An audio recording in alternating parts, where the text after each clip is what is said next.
docteur. Bonsoir Jean-Claude, comment vas-tu? Très très bien. Voilà, nous sommes au terme du séjour du chef de l'État. Aujourd'hui, nous faisons comme une sorte de résumé.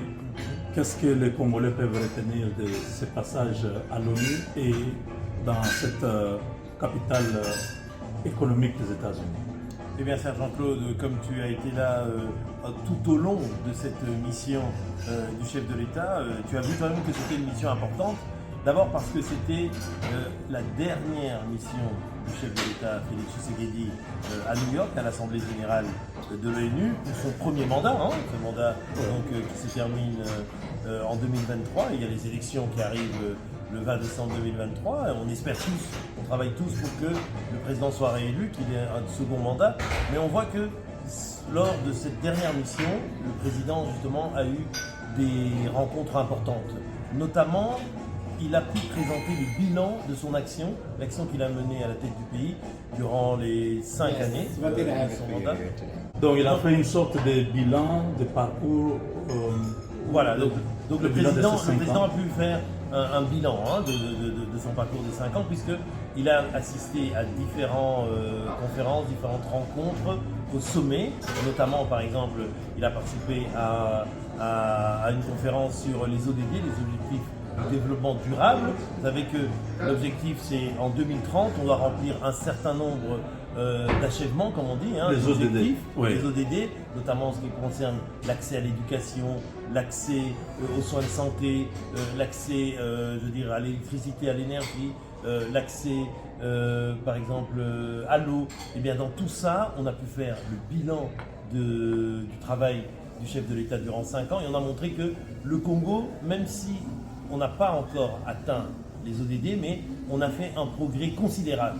Et ce progrès a été fait durant les 5 dernières années, parce que notre pays a malheureusement beaucoup stagné durant toutes les années précédentes. Et là, des choses ont été faites, de grande ampleur. Par exemple, ce qui concerne l'accès à l'enseignement, la décision du président Tshisekedi d'avoir mis en œuvre une résolution, si on peut dire constitutionnelle, qui est celle de permettre la gratuité de l'enseignement primaire, l'enseignement de base, a permis à 6 millions d'enfants de retrouver le chemin de l'école. Donc, c'est-à-dire de s'instruire, de pouvoir acquérir des connaissances et d'avoir ainsi un bagage pour la vie. C'est très important et ça a été reconnu par tous.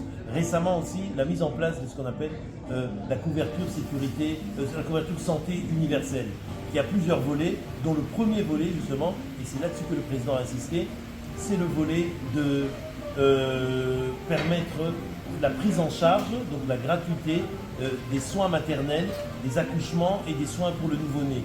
Cela va permettre de baisser fortement ce qu'on appelle la mortalité infantile, le fait que beaucoup d'enfants mouraient à la naissance ou dans les quelques mois qui suivaient leur naissance. Beaucoup de mamans aussi mouraient pendant l'accouchement. Cette fois-ci, la prise en charge va permettre de résoudre ce problème-là. D'éviter. Et puis aussi, ça va permettre aussi d'avoir un contact que des mamans qui accouchaient dans des conditions difficiles, parfois à la maison ou dans des hôpitaux qui n'étaient pas bien équipés, elles vont pouvoir maintenant se rendre dans les hôpitaux qui sont agréés par le gouvernement, qui ont le label justement. Ça a commencé à Kinshasa. Ça a commencé à Kinshasa, ça va s'étendre au Grand Bandundu et puis ça va s'étendre dans 8 autres provinces, ici même en 2023, pour après, en 2024, rejoindre toutes les provinces du pays, les 26 provinces du pays. Donc c'est quelque chose de très important et ça fait partie des piliers forts de la politique du président Tshisekedi, qui est d'abord de viser l'humain. Comme il a dit, lui au départ, ce qu'il veut, c'est l'humain. Parce que si on veut développer le Congo, il faut que l'humain, l'homme avec un grand H, c'est-à-dire les hommes et les femmes congolais, soient en bonne santé, aient une bonne éducation et puissent se nourrir. Et c'est pour ça qu'un des volets aussi très importants, c'est celui de l'agriculture. Et on l'a vu, le président a lancé justement ce slogan qui est la revanche du sol sur le sous-sol. Et de ce point de vue-là, on va lancer beaucoup de parcs agro-industriels dans notre pays pour pouvoir produire ce qu'on mange. Parce que jusqu'à présent, malheureusement, le Congolais consomme ce qu'il ne produit pas et il produit ce qu'il ne consomme pas. Et ça fait les fuites de capitaux. Parce ça fait la fuite de capitaux. Envoyer l'argent. Absolument. Donc le président a participé donc à cette conférence sur les ODD où il a pu démontrer justement le travail qui a été mené et ça a été salué par tout le monde. Il a aussi participé à ce qu'on appelle un side event, c'est-à-dire une conférence en parallèle de l'Assemblée Générale qui a été organisée par le Congo et c'était sur le marché carbone. Pourquoi? Parce que le Congo, dans la période que nous vivons où le monde entier réfléchit à la manière dont on peut lutter contre le réchauffement climatique, le Congo a une forte responsabilité. Pourquoi? Parce qu'on détient près de 10% des forêts tropicales du monde, notamment les tourbières, tout ce qui permet d'absorber le CO2 et d'ainsi atténuer la hausse de température. Ouais. Et de ce point de vue-là, le Congo s'est engagé. De ce point de vue-là, il a dit qu'on est conscient de notre responsabilité et on mettra en œuvre une véritable politique de préservation de l'environnement. Et c'est pour ça que le président a dit que 30% de notre partie du territoire sera réservé pour des espaces sains pour la biodiversité. C'est très important, c'est un engagement très fort. Et cet engagement-là, il va le tenir. Ça a été aussi salué par la communauté internationale. Également aussi, le chef est à la pointe du combat pour l'établissement d'un prix équitable du carbone. Parce qu'aujourd'hui, le carbone, c'est-à-dire dans les échanges mondiaux du marché carbone, ceux qui polluent peuvent acheter des droits de pollution du marché carbone aux pays qui, eux, séquestrent le carbone grâce aux forêts. Le Congo a une grande forêt.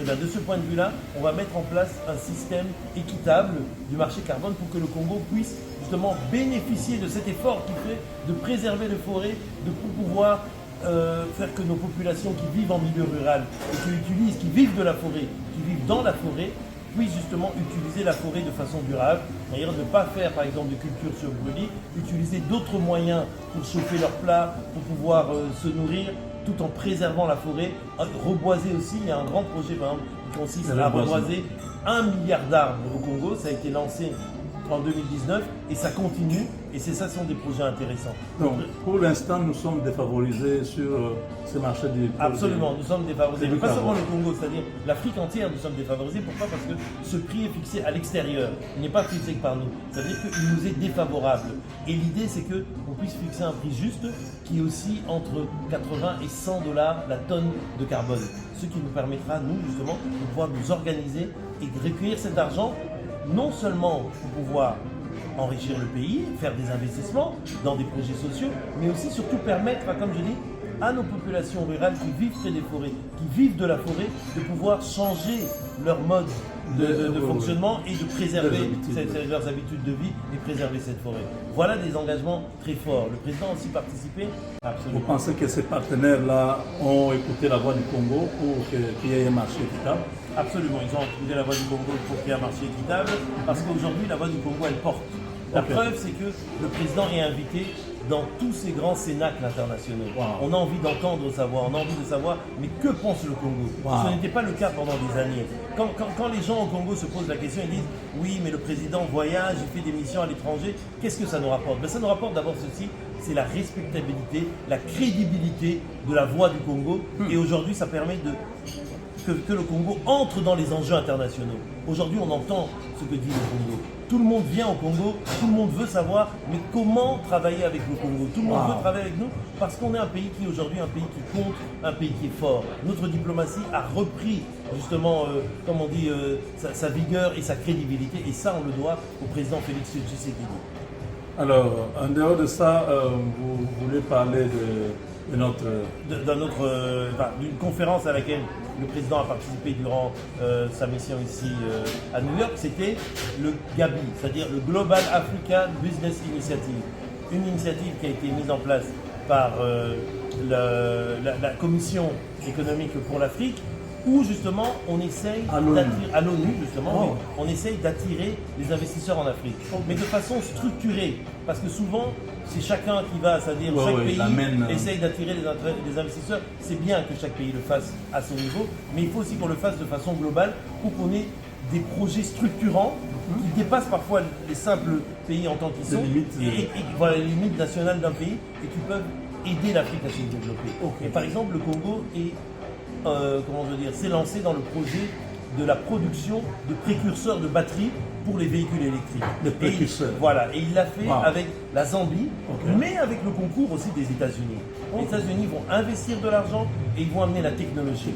Et le président a participé justement à cette conférence où il a expliqué cela. Il a dit voilà ce que nous on fait. On veut que les gens viennent chez nous, utilisent le cuivre, le cobalt, le manganèse, le tungstène, le lithium, qui sont des produits que nous détenons, qui sont des produits, comme on dit, critiques pour les Occidentaux parce qu'ils n'en ont pas, Oui. mais qui sont des produits stratégiques pour nous parce qu'ils rentrent justement dans notre vision de développement et d'industrialisation. Mais il l'a bien dit, on veut utiliser ces produits désormais en gagnant sur la chaîne de valeur parce qu'on veut les transformer chez nous.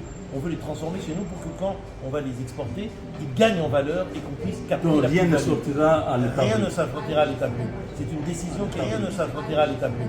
C'est une décision qui a été prise et une décision qui est mise en œuvre. Et notamment, on va aller même très loin dans la chaîne de valeur, puisque l'on veut même produire, comme j'ai dit, des précurseurs de batteries et peut-être plus tard même des batteries. Et on le fait avec nos voisins zambiens, qui partagent avec nous ce qu'on appelle cette zone du copper belt africain, cette zone du cuivre, et qui a aussi du cobalt.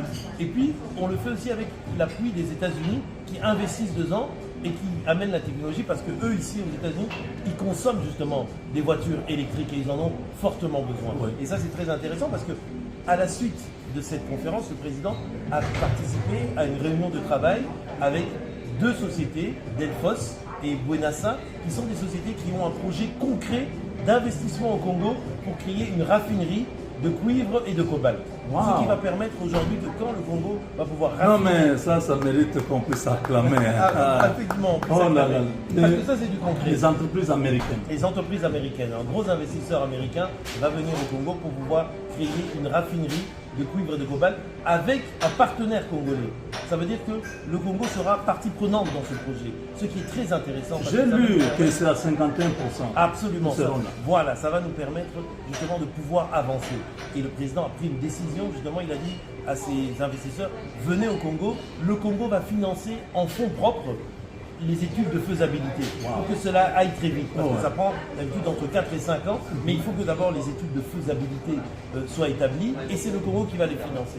Donc on ne va pas attendre l'argent qui vient de l'extérieur, on va le financer nous-mêmes parce qu'on sait que en fin de compte, ça va nous bénéficier à nous-mêmes, ça va créer de l'emploi, ça va créer de la plus-value, donc ça veut dire des recettes fiscales élevées pour le trésor congolais et ça va aussi nous permettre de donner du travail à nos jeunes qui sont là, qui travaillent. Et c'est pour ça qu'on a aussi par exemple créé un centre d'excellence sur la question de la batterie au Congo. C'est ça que vous voyez. La vision du chef de l'État, Félix Tshisekedi, elle est maintenant différente de celle qui existait dans le passé. C'est-à-dire que le Congo a des richesses, mais ces richesses, on ne doit plus rester au niveau de potentiel, on doit les concrétiser, et non seulement les concrétiser, mais les transformer chez nous pour qu'on devienne réellement un pays industriel et qu'on permette le développement de notre pays. Voilà. En tout cas. Après, bien sûr, durant ce séjour, le moment le plus fort, c'était la prise de parole du chef de l'État. Là, c'était son discours devant la l'ONU. tribune de l'ONU. Voilà, vous avez vu, un discours solennel. Vous étiez dans la salle. On était dans la dites-moi, salle, oui. exactement. Un discours solennel où le président a eu des propos fermes, des propos clairs, une politique cohérente. Parce que c'est ça qui est terrible, c'est ça qui est magnifique, c'est qu'on voit chez le président Tshisekedi, c'est qu'il a des propos cohérents et une détermination ferme qui ne fléchit pas depuis plusieurs années. Qu'est-ce qu'il a dit notamment? Je retiens quelques points importants. Il a dit d'abord qu'au niveau de la MONUSCO, il faudrait que désormais la MONUSCO s'en aille et accélère son départ. Parce que le Congo est aujourd'hui en mesure de pouvoir garantir lui-même la sécurité et la stabilité de son territoire et la protection de ses populations. Cette mission qui a duré 25 ans n'a malheureusement pas porté les fruits que l'on attendait d'elle. Parce que vous le savez très bien, à l'Est, il y a toujours des troubles. On est toujours... on tue là où la MONUSCO se trouve. On tue. Oui, voilà, là où la MONUSCO se trouve, c'est-à-dire que la MONUSCO, peut-être... A failli à l'élection. Le président a promis. Absolument, le président a rappelé à tous ceux qui veulent, qui sont sceptiques, qui croient que non, les élections n'auront pas lieu, il a rappelé sa détermination et son engagement. Les élections générales auront lieu cette année, en 2023, notamment les élections pour la présidentielle et pour la députation le 20 décembre 2023. Il a dit que ces élections auront lieu parce que les moyens ont été donnés. La CENI a organisé les choses et ces élections auront bien lieu Et tous ceux qui sont sceptiques, qui disent non, ça ne va pas se passer, il leur a dit venez accompagner ce mouvement plutôt que de critiquer de l'extérieur. Ces élections auront lieu parce que c'est le cycle normal de la démocratie, la respiration normale et la légitimité, la crédibilité aussi dans le pouvoir, c'est de pouvoir organiser des bonnes élections à échéance telles que, le détermine la Constitution. Donc de ce point de vue, ces élections seront là. Et il a même lancé un appel en disant à tous nos partenaires, à tous ceux qui sont des amis du Congo, qu'ils puissent venir pour essayer d'emmener des commissions, parce qu'on est ouvert justement. Le pouvoir de Kinshasa aujourd'hui est ouvert. Il ne veut pas faire des élections en vase clos pour qu'on puisse les critiquer. Il dit non, venez, que ce soit les ONG, que ce soit l'Union européenne, que ce soit d'autres, venez et participez à ce grand programme, je veux dire, à cette campagne justement pour préparer les élections, et vous viendrez, vous allez surveiller les élections, parce qu'il n'y a rien à cacher. On veut des élections claires, transparentes, équilibrées et ouvertes à tout le monde. Et ce sera le cas au Congo, parce que la RDC est une grande démocratie, et on est surtout, comment je veux dire, on est jaloux de notre démocratie. On veut la préserver, et à aucun prix, on ne veut la brader. Le président a rencontré les officiels américains. Nous avons vu le sous-secrétaire d'État à l'environnement, la croissance économique et l'énergie. Absolument. C'était lié à ce problème des batteries. Absolument, il a rencontré, c'est M. José Fernandez, qui est le sous-secrétaire d'État américain à l'énergie, à l'environnement et à la croissance économique. Le président de l'État l'a rencontré, et notamment durant cette rencontre, il y avait aussi dans la délégation qui accompagnait le président, c'est les deux d'IRCABA, mais aussi le directeur général de la GECAMIN, la GECAMIN qui est l'acteur national dans le domaine justement de l'exploitation minière. Pourquoi? Parce qu'ils ont parlé à la fois de ce projet de batterie, comme on a dit, qu'on le fait en association avec la Zambie pour produire des précurseurs de batterie et aussi valoriser nos minerais stratégiques. Avec le soutien des États-Unis, on avait signé ce qu'on appelle un MOU, un mémorandum d'entente. Donc cette année, on veut que ça aille plus vite et plus loin. Et c'est de ça dont ont parlé le président et M. Fernandez.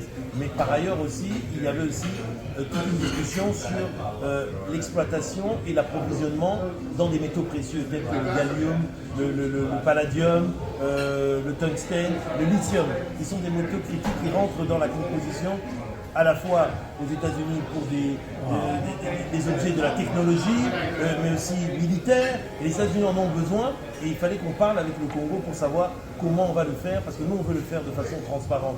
Et ils ont parlé aussi, parce que c'est quelque chose sur lequel le Congo travaille beaucoup et des progrès énormes ont été faits, c'est-à-dire pour éliminer tout ce qui concerne l'exploitation à la fois des femmes et des enfants dans les mines artisanales. C'est pour ça qu'on a regroupé au Congo plusieurs projets justement de mines artisanales.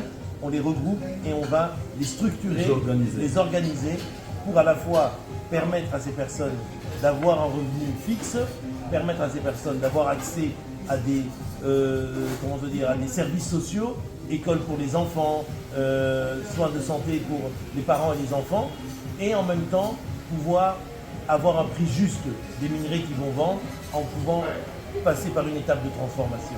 Donc il y a tout un projet, qui est un projet d'essayer de rendre la dignité à l'homme congolais.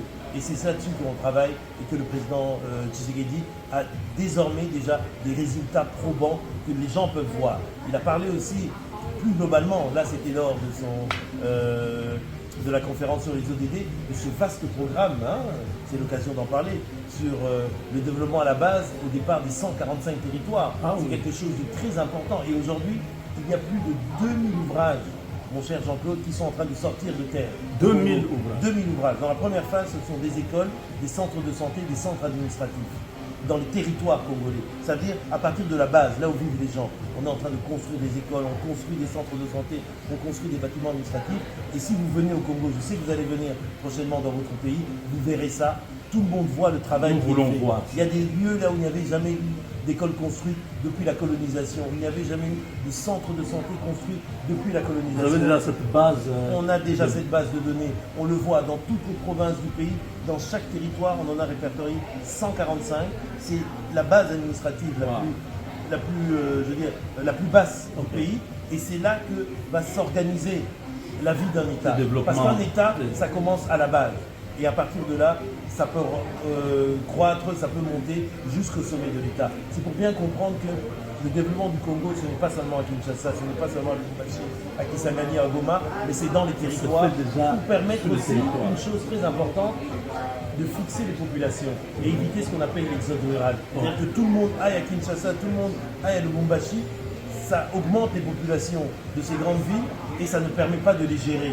Par contre, quand on donnera aux gens des services sociaux, des services administratifs, des services éducatifs, là où ils résident, là où ils vivent, les gens resteront, ils n'auront pas besoin de venir, excusez-moi du terme, crever de faim à Kinshasa, puisque dans leur coin, ils auront ce qu'il faut.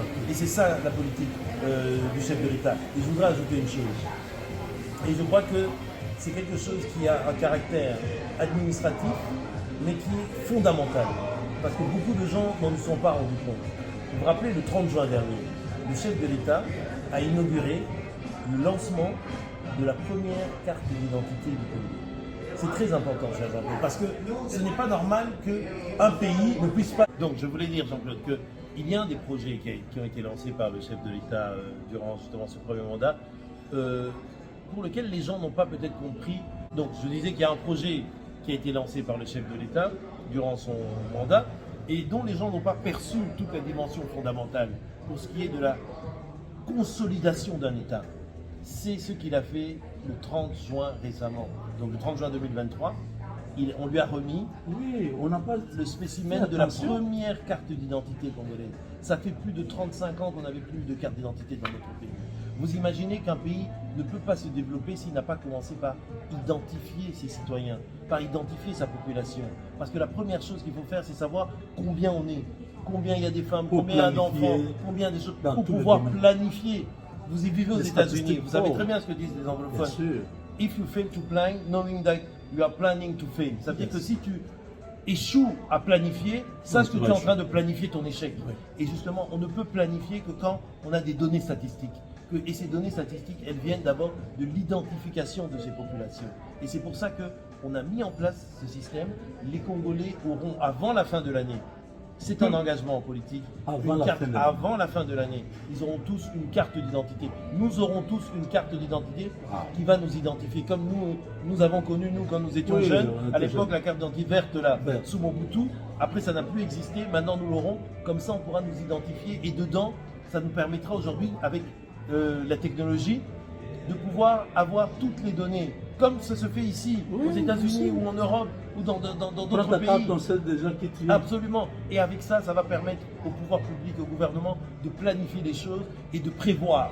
De prévoir que, par exemple, non, l'année prochaine, il y aura, par exemple, 6 millions d'enfants qui vont arriver en primaire. Donc, on doit augmenter le nombre. Voilà, on doit former les professeurs, on doit augmenter le nombre de classes, on doit produire des cahiers, on doit augmenter le budget. Voilà des choses importantes.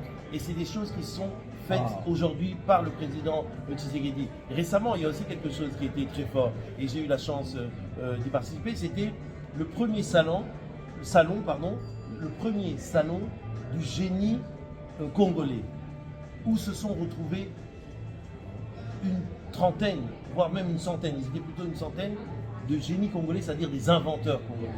Des gens qui ont inventé des choses, que ce soit dans le domaine de la technologie, le domaine médical, le domaine de l'automobile, et même le domaine aéronautique, puisqu'il y avait des gens qui avaient créé des fusées. Eh bien, le chef de l'État a passé plus de 30 minutes dans chaque stand. On a les images, je vous fournirai les images, dans chaque stand pour parler avec eux. Et à chaque fois, il a dit à ses ministres qui étaient à ses côtés, il faut suivre ce projet. Il y a eu même le projet d'une voiture électrique made in Congo. Ça existe. Tout ça, ça existe. Et désormais, au sortir de ça, c'était piloté bien sûr par le ministre Kabanda, Gilbert Kabanda, qui est ministre de la Recherche scientifique. Et au sortir de ça, le président Tshisekedi a tenu un discours solennel où il a dit que désormais, dans le budget, 7% seront consacrés à la recherche scientifique. Ce qui est très important, 7% de notre budget, c'est un engagement et c'est très bien. Et d'ailleurs, question budget, vous savez que le budget 2024, la loi budgétaire a été votée, on passe à 16 milliards 800 millions quelque chose, c'est-à-dire qu'on continue. Beaucoup étaient des sceptiques, beaucoup disaient non, c'est pas possible. C'est illusoire. Rappelez-vous, cher Jean-Claude, en 2019, le président Tshisekedi trouve le budget national à 4 milliards. 4 ans plus tard, 5 ans plus tard, il le laisse à combien? À 16 milliards. À une volonté politique ferme et à une organisation et un travail sans relâche. Et c'est ça le Congo d'aujourd'hui, le Congo qui met en place la vision du chef de l'État, mais qui doit être accompagné par tous les Congolais, et notamment par les Congolais de la diaspora, que vous connaissez bien, que vous représentez et à qui vous permettez, grâce à vos émissions très populaires, de suivre l'actualité du pays. Il faut leur dire à tous nos frères qui sont aux États-Unis, au Canada, en Europe ou ailleurs, que le pays est en train de changer et on a besoin d'eux. Ils doivent venir accompagner le pays parce que ce pays ne changera pas sans eux. Non, ils sont de ce pays, ils ont aussi leur rôle à jouer, ils ont aussi la responsabilité.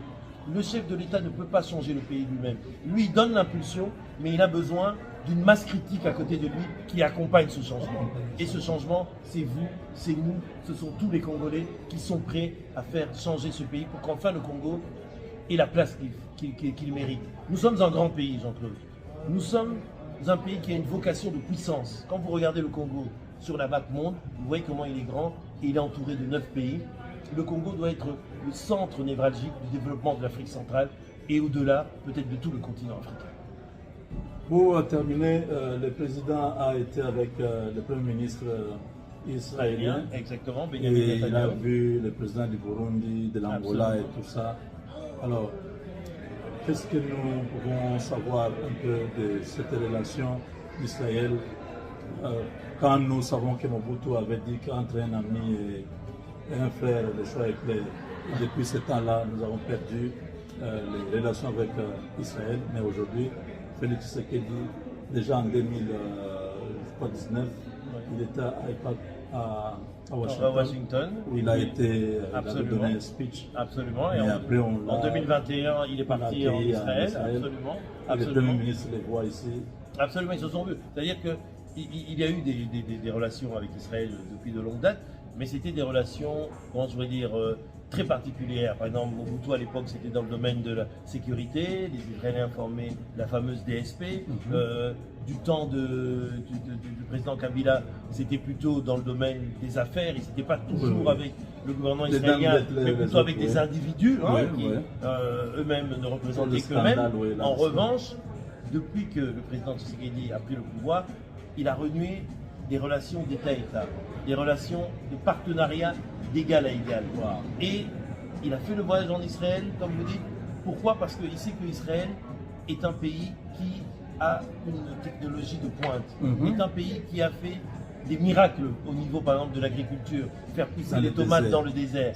Et bien tout ça, on crée actuellement en partenariat une coopération avec Israël dans tous ces domaines, le domaine de l'investissement, de l'infrastructure, de la sécurité aussi, bien sûr, de la cybersécurité, parce qu'on sait que dans le monde d'aujourd'hui, avec tout ce qui se passe sur le monde cyber, il faut se protéger. Et donc, les Israéliens qui ont une connaissance et une technologie là-dessus vont nous accompagner pour qu'on monte aussi, je veux dire, en connaissance et en puissance de ce point de vue-là. Il y a aussi le domaine, comme je l'ai dit, de l'agriculture, des infrastructures, de l'investissement.